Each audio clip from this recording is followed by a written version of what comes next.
Avatar takes place 150 some years into our future.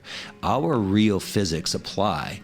So that meant that when someone was swimming, James Cameron wanted them swimming. It needed to look like they were really swimming versus someone sitting behind a computer thinking, this is what swimming looks like. It really is movie wizardry. It's magical how it all happens, but it just lends to the best experience for the viewer because it looks real.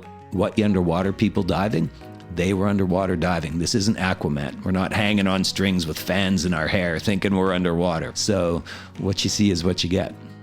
I'm Peter McCulley. Kirk Krack of Vancouver Island has spent the last 5.5 years working with James Cameron on Avatar 2, The Way of Water, teaching actors freediving. We managed to catch up to him on dry land. Kirk Krack, when Today in BC continues. Hey, it's the Moj, Bob Marjanovic. Join me on the Mojon Sports Podcast on Black Press Media at todayinbc.com. Listen into conversations with well-known athletes and celebrities as we look behind the scenes at these successful people. Listen in to the Mojon Sports Podcast on todayinbc.com. You'll also find the Moj on Sports Podcast on iTunes, Spotify, Amazon, iHeart, YouTube, and Google Podcasts, as well as mojonsports.com. Thanks for making time for us in your busy schedule, Kirk. It's great to be here.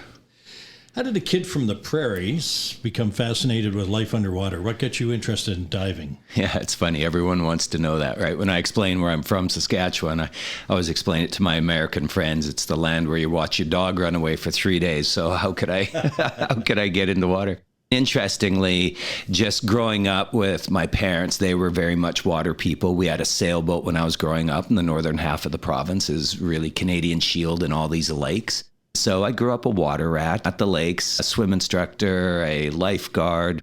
And actually, when I was 14, I got scuba lessons for my birthday. Previous to that, I was a big-time swimmer and snorkeler and skin diver. I just had this passion for it. And it's funny because when I was in grade 10, I knew that I would have a business at an early age, and I knew it would be aquatics-based. No idea it was going to lead into scuba diving, eventually free diving, and then working on Avatar with James Cameron. You mentioned your parents had given you scuba lessons, so they must have been very supportive when you showed that you had some interest in the water. Absolutely. In fact, the deal was my first year of education after graduating high school would be paid for. And if I did good, then maybe they'd consider funding year 2 and 3. And I wanted to spend 1 year's worth of my education on a 4-month diving program so I could be a scuba diving instructor in the prairies of all the places. They said, "Are you sure this is what you want to do?" I just ran with it and made it my career because it's my passion. It's what I love to do. Growing up, I watched a lot of Jacques Cousteau on television, and at one time got to meet his son and tour the Calypso when I was out on the East Coast. Was there any one person that influenced you or mentored you? I wouldn't say one person. It's funny, back home when I was lifeguarding, I lifeguarded at this all-girls school. Sister Jean Lear was the manager of the pool, and she just really instilled a work ethic and just a passion for the water. If I think back to a person that kind of professionally grounded me, it was when I was a young lifeguard, still working my way through high school. But other than that, it's really a culmination of a lot of different things. People like Jacques Cousteau or James Cameron or Wes Skiles, all of these different amazing underwater adventurers and explorers. And for me, it was just the freedom of being underwater, moving in 3 dimensions, basically flying, that really just stoked my passions for it. I understand you became interested in free diving, which is what you were teaching the actors on the set of Avatar, while you were living in the Cayman Islands. And I think you were a teenager living in the Cayman Islands. I've worked there twice, so 89, 90. I was just 20 when I first worked there. Then I bought a dive shop back home in Saskatchewan.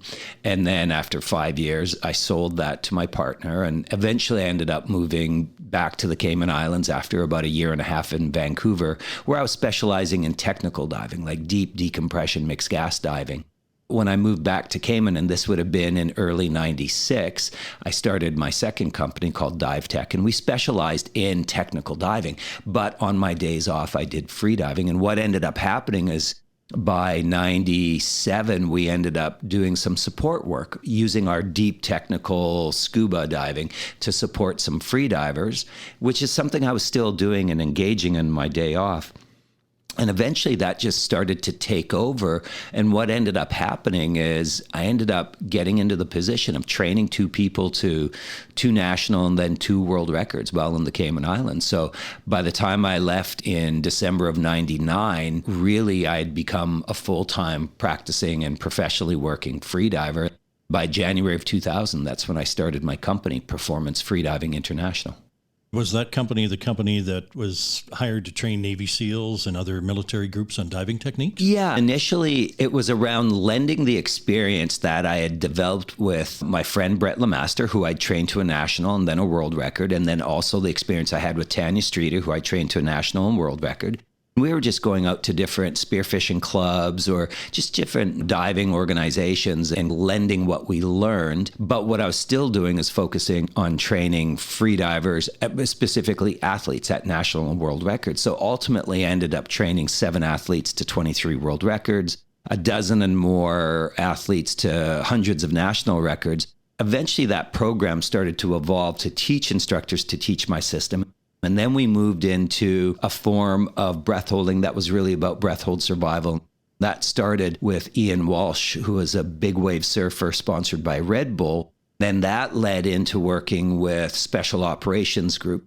Now I work with, I think it's 11 different special operations groups from 3 different countries. So Naval Special Warfare, MAROPS, Air Force PJ, Special Boat Service, Canada's JTF2. So a number of groups like that, which is all about ostensibly, if their equipment packs it in during operations, going to the surface is even more deadly at times because that's where the enemy's at. So we have to train them to work under pressure and problem solve. And what specifically were you teaching Tiger Woods? A week after he won the Masters, and he had done this incredible chip that hit and then rolled down, and the Nike symbol sat there for 5 full seconds before it just went into the hole. And a week later, he's in the Cayman Islands, and he was really getting into spearfishing at that time. And the equipment he was buying, some friends of mine had owned the company, and they said, listen, if you're getting into spearfishing and getting all this stuff, you got to know how to do it first off safely, and then know how to do the technique of it to get better bottom times and longer and that sort of thing. So ultimately, him and his wife and 3 of his crew ended up coming and taking a regular program with us, which was interesting because I walked into the classroom. We were the last people to arrive. I just picked them up at the dock off their private boat. And then here I walk in with Tiger Woods, and everyone's jaw just drops because the world's greatest athlete just was going to spend 4 days with them. Avatar was not the first movie that you've worked on. I understand you worked with Tom Cruise, who's well known for doing his own stunts, and I believe it was one of his Mission Impossible movies. Yeah, it was Mission Impossible Rogue Nation. I was actually at a trade show, and I got this email, and I recognized the producer from, I think it was Bad Robot at the time, and the email said, give me a call, I need to talk to you quick. And so I called him and he said, listen, normally there'd be tons of NDAs, but we don't have time. It's Tom Cruise. It's Mission Impossible. We needed you here a month ago. And so what's funny is 4 days or 5 days later, Mandy was waking me up saying, okay, they want you on a noon flight. And I was like, what? So next day I flew out and I ended up spending 2.5 months in the UK training him for the in-water scene for that. He had this idea of this really big, long, 4-minute long breath hold that wouldn't have any cuts, but ultimately they had to cut it down just so it kept the audience engaged. He did some really amazing breath holds. In fact, just using air, he managed to do a breath hold of 6.5 minutes. But then when we would shoot day to day for a 12-hour shooting day, we would actually employ something I've been developing called technical freediving, where we would use an oxygenated mixture. And we typically use about a 50% breathing mixture of oxygen just to help reduce any potential of hypoxia or any problems that way. So yeah, it was a lot of fun. Is that 6.5 minutes of sitting on the bottom, or is that 6.5 minutes of floundering about? Yeah, that's a really smart question because ultimately that 6.5 minutes is just relaxed. It was a dry breath hold. It was using air and just laying down. What we would call that, or if we had did it face down in the water, just floating there motionless, we'd call that static apnea. When we start working, when we're doing dynamic movements, when you're shooting a scene, your metabolic rate rises. And so then your potential starts to be decreased. I'm going to take basically half of what your static time could be. And that's what you could do if you're moderating your workload. So then when we use these oxygenated mixtures, then that helps us get it back. Certainly worked, because I remember watching the scene from that movie a couple of times, and I could feel my blood pressure going up and my angst was increasing. It was uncomfortable watching that scene, actually. And what was neat is the part where he blacks out, he's trying to open up the hatch and he ends up blacking out. Chris McQuarrie, the director, he called me up behind the monitor with him. And so I got to direct him through that portion of the scene, the blackout, and to try and make it as realistic possible.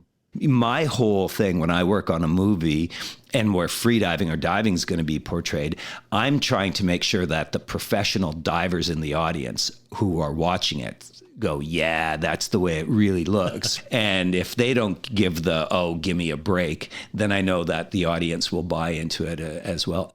And that's been the most amazing thing working with James Cameron, is it's about the realism that he wanted to bring to Avatar. So that's why we did wet for wet shooting in water, doing real breath holds, because the real physics of the world has to come through. Yeah, there was working with Tom Cruise, and then eventually I worked with Margot Robbie on Suicide Squad before moving on to Avatar. I sense there's a pretty good story here. You filled in as a stunt double for Batman somewhere along the way. Yeah, so I was on Suicide Squad. The first day I got there, they were shooting nights. I got with the second unit director, I got with the head of stunts and Margot Robbie's stunt double. Ingrid was her name. They just wanted like a quick little session, summary of what I'm going to teach them.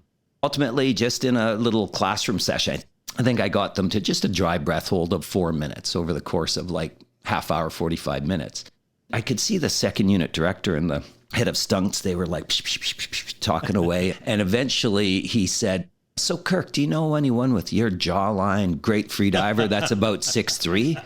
And I said, "I'll come back with some ideas for you tomorrow," not knowing what they were talking about. And so the next day I showed them a bunch of pictures of some good freediving friends and instructors of mine. And they were like, "No." And they said, "Hey, how'd you like to do a stunt?" And I was like, "Oh, sure. Yeah. What do you need?" And at this time, I didn't know Batman. No, not even most of the crew knew Batman was going to be in Suicide Squad at that time. And they said, "How'd you like to play Batman?" I was like, "Are you kidding me? I'll go out back alley and get leg extensions if you need me to be 6'3". It was pretty cool. The first day I got pulled aside to go to the special door that only special access people could go into. And that's where the Batman costume was. And I got to try it on, looking in the mirror, all muscled up in the suit, and everything was pretty cool. Yeah, it was a lot of fun. Got to train Margot Robbie for that and then become Batman underwater. How did you fall in with James Cameron? That's actually another interesting story. So I was at Vancouver International. I had already gone through customs. I was waiting for my flight. I was getting a coffee at Starbucks, and I saw him and an entourage walk by, and I thought, oh my God, I got to go meet him. This guy's an idol. There's two defining movies in my life. Star Wars as a young kid, the original Star Wars. I had the blankets and the models and the posters. We all did. I was a Star Wars geek, yeah. And then the next one was The Abyss, the movie about underwater oil rig workers in a habitat that James Cameron produced. And that became a really defining movie for me in that I wanted to get deep. I wanted to stay as long, whether it was technical diving and being at 500 feet on mixed gases, decompressing for 6.5 hours, or driving a scooter breath hold to 115 meters. I just sought out the capability of what humanity is possible or has the potential for. So I'm waiting for my coffee, and finally it comes, and then I go to try and find him, and he's gone. I was like, damn, missed my chance. As I get on my flight to LA, sure enough, who's in seat 1A and B, but Jim and his wife, Susie. So I go back to my seat, and I pulled out a business card, and on the back of it, I did a little Twitter resume, and I did little bullet points. 7 athletes, 23 world records, worked on the Cove, the documentary, special operations groups, all these different things. And it took me about half the flight to get my courage up. And so I walked up and I held out the card and I said, "Nothing ventured, nothing gained. My name's Kirk. I'm a freediver." And before I could say anything else, he was like, "How long can you hold your breath?" And for the next 15 minutes, we talked free diving and breath holding and scooters and the Cove and underwater filming until I eventually got kicked back to steerage class. And I wondered if maybe he kept the card or just threw it in the front seat pocket. And then several years later, I was in South Pacific, Micronesia, Truck Lagoon, doing technical scooter free diving. 50-some fleets of the Japanese Navy were sunk there during World War II. And I'm doing breath hold, using a scooter, using an oxygenated mixture to go underwater for just shy of 6.5 minutes and scooter these wrecks in 200 feet. I got this email from a friend who had worked on a project with James Cameron where he went to the deepest part of the ocean. And the email said, "Kirk, answer your effing phone. It's James Cameron. He wants to talk to you about Avatar." I had the best excuse ever. Sorry, no phone. Technical scooter, freediving, Truck Lagoon, which I know James Cameron would think was pretty cool. That's a great story. Right. Peter Kent, who was a stunt double for Arnold Schwarzenegger, has been on this podcast and worked with James Cameron on the set of the Terminator movies. The stunts, he said, were always bigger and better each time. Cameron, known for his epic movies, of course, like Aliens and Titanic and Terminator. When James Cameron was describing what he wanted you to do for the movie Avatar and your role in it, what was running through your mind? It's funny because when I saw the first Avatar, and as a diver, you see it and you see the vegetation and the wildlife in the world that is Pandora. You see so many diving marine elements in it. Back then, I thought, wow, can you imagine if James Cameron did Avatar where we got to see Pandora underwater? And now here I am. I've gotten back from Truck Lagoon. It's a couple weeks later. I've been flown down to Malibu. I'm waiting in his living room in his ranch in Malibu, and he walks in and says, "Kirk, James Cameron, we've met before, right?"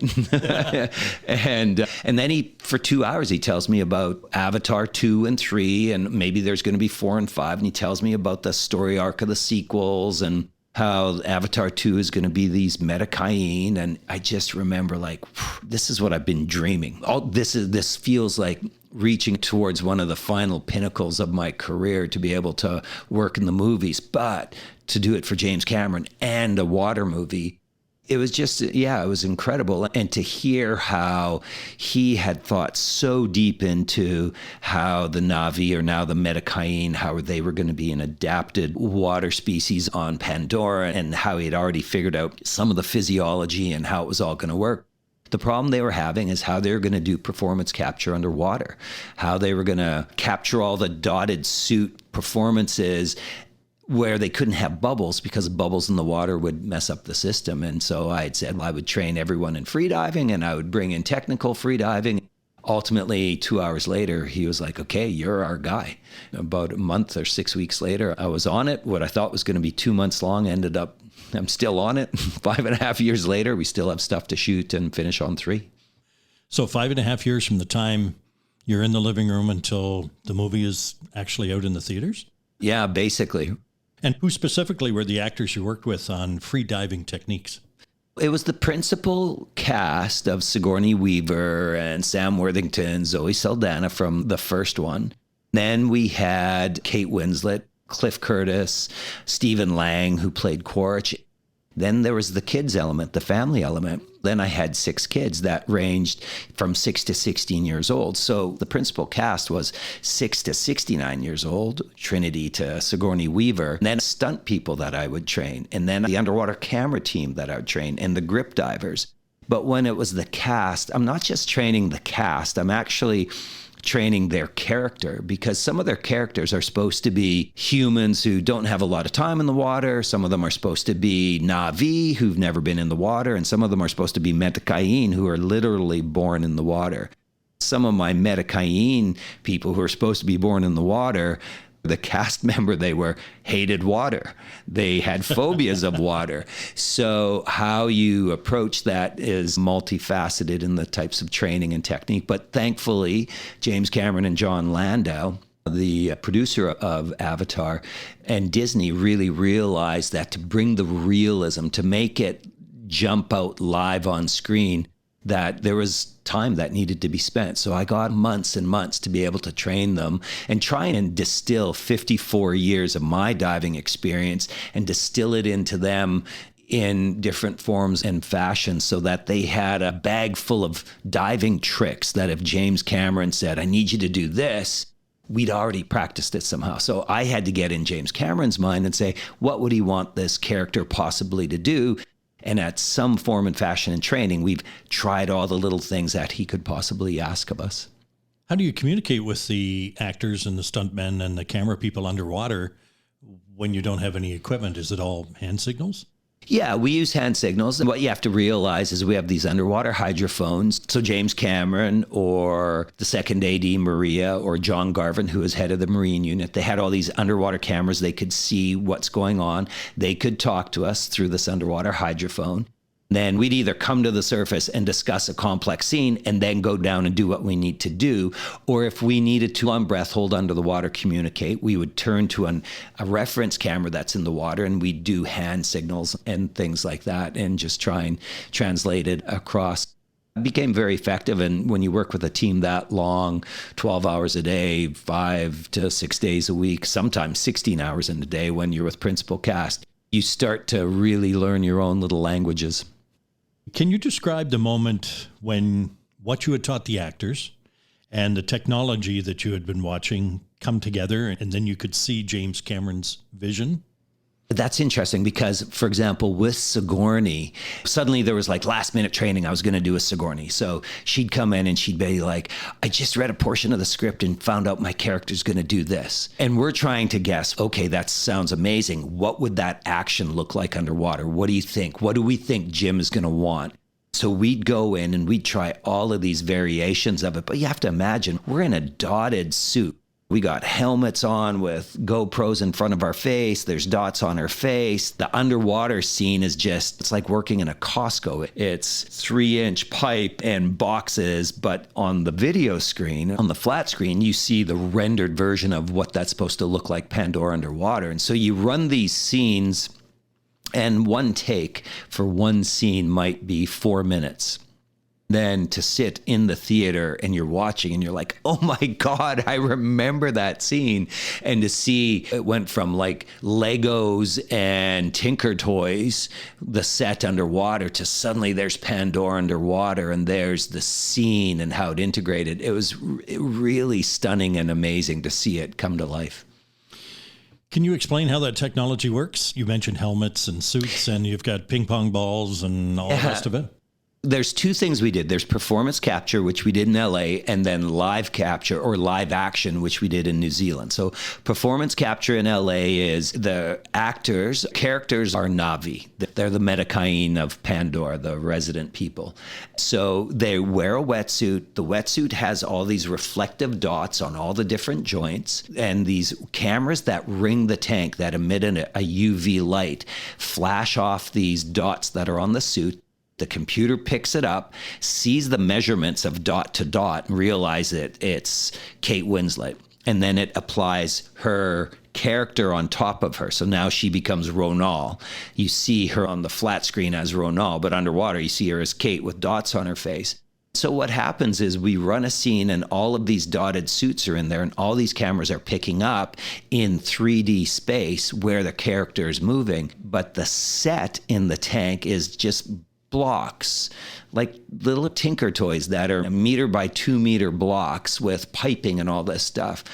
But that represents a rock or a plant or something. So what they do is they create this virtual world in the computer with their character looking like the Metakain character.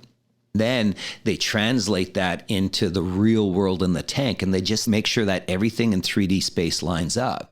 So now the character can swim and is really swimming in real water. The real physics apply, but they then just put the virtual skin and the virtual world into it. You have to realize that for James Cameron, Avatar is in our reality. This isn't like DC Universe, Superman and Batman and all of that. People don't really fly, right? But Avatar takes place 150 some years into our future. Our real physics apply. So that meant that when someone was swimming, James Cameron wanted them swimming. It needed to look like they were really swimming versus someone sitting behind a computer thinking, this is what swimming looks like. It's really this incredible thing. And then now we're in New Zealand and we're doing live capture or the live action. So now it's a human, it's makeup, it's costumes, it's sets. And so we might be running a scene with Spider or Jack, the character, and he's a human boy, but we're running a scene matching something we shot 2 years earlier in LA. So there's a metakain in that scene, which we don't see because now we're in New Zealand, but we're trying to match it. So it really is movie wizardry. It's magical how it all happens, but it just lends to the best experience for the viewer because it looks real and it's shot wet for wet. What the underwater people diving? They were underwater diving. This isn't Aquaman. We're not hanging on strings with fans in our hair thinking we're underwater. So what you see is what you get. When Today in BC returns, Kirk Krack talks about the Exploration Diving Society of British Columbia and the documentary The Cove. Why spend hours searching dealerships, comparing makes and models? Find the best of BC's inventory in one place, todaysdrive.com. You'll have access to inventory across BC, where you can easily find a vehicle that fits your needs and gets you where you need to go in comfort. Get in the driver's seat. Don't miss out on the many options we have available for you. Powered by Black Press Media, todaysdrive.com connects you with exclusive new and used car deals. Today in BC is a Black Press Media podcast. I'm Peter McCully. Kirk, the underlying storyline in the movie, Avatar 2, The Way of Water, is the environment, specifically the ocean, and that's a topic that's near and dear to your heart.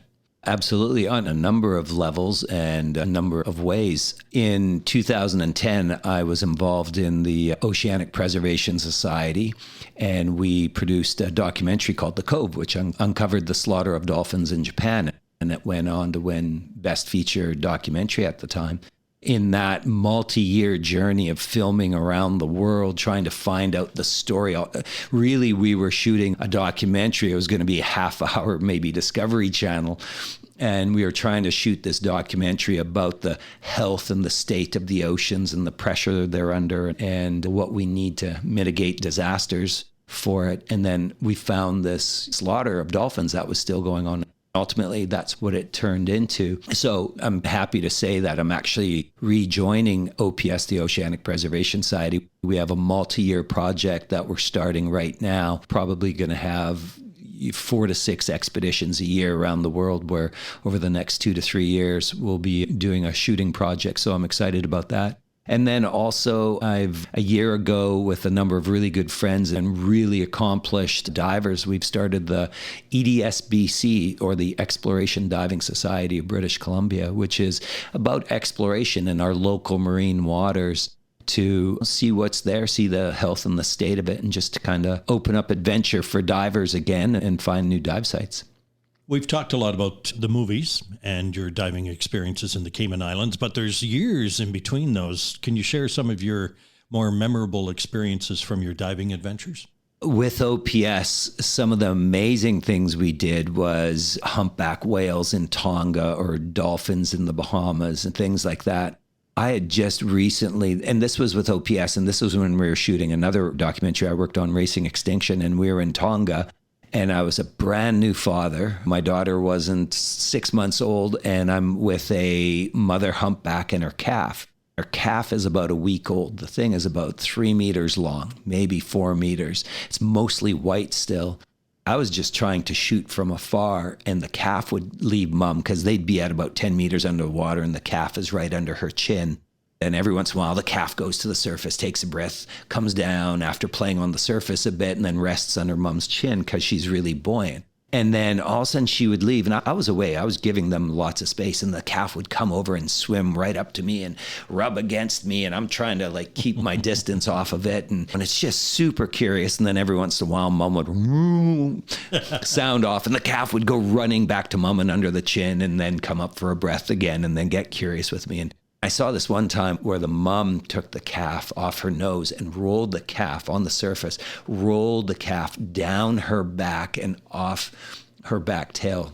And I thought, oh my God, this is what I do with my daughter, right? We're on the ground and we're doing whatever. And I just thought it was just such an amazing thing to see mother and a newborn and to feel that realization and recognize who is new. And that was really special. That gave an amazing appreciation for the environment and the ocean. Because you have to imagine, right? When you see Earth from afar, it looks blue. And why do we call it Earth when we're 73% water and ocean? We should call it ocean, not Earth. We know more about outer space than we really do in the deep oceans. So there's other projects that I'm going to be involved in and companies I'll be working with that will really use technology to enhance the opening and understanding and exploration of the whole of the ocean. And other things that I've done before, I've had some magical experiences when I was doing technical diving, and I'd have 9 scuba tanks going to 550 feet, just shy of 170 meters of depth, and the water off the Cayman Islands, diving along the sheer wall to that depth, and the water being so clear I could watch a boat drive over top. But playing in this thing called the sponge zone or the wave notch, where the Earth's oceans were 420 feet shallower than they are today, about 33,000 years ago. And as one of these great pulses of melts that would happen, the erosion would cut this notch out of the wall. And just to dive back into time and to do those dives was ultimately really amazing and something I hope to get back doing again soon. I'm sure you've been underwater off the coast of British Columbia, just about every great diving spot there is. Do you have a couple of favorites? First off, for over 25 years back in the day, I've done dives on mixed gas into the 100-meter range here and then into the shallow 40 and shallower meter range. And around Campbell River, we have world-class diving. It is absolutely spectacular. In fact, at one point, one of our more well-known diving magazines internationally would rank BC as 3rd best diving in the world. And that's something that Jacques Cousteau at the time had said as well. It's just we have these unique waters. We're tidal. We have a lot of current. A lot of oxygen gets into the water. We've got kelp. We've got giant Pacific octopus. We've got humpbacks. We've got orca. We've got wolf eels, strawberry anemones, plumose anemones. It's just so rich and vibrant. And in the winter, when the visibility is the best, it's absolutely amazing diving. It's challenging diving. It's colder. It does have current, but that leads to such a rich environment to dive in.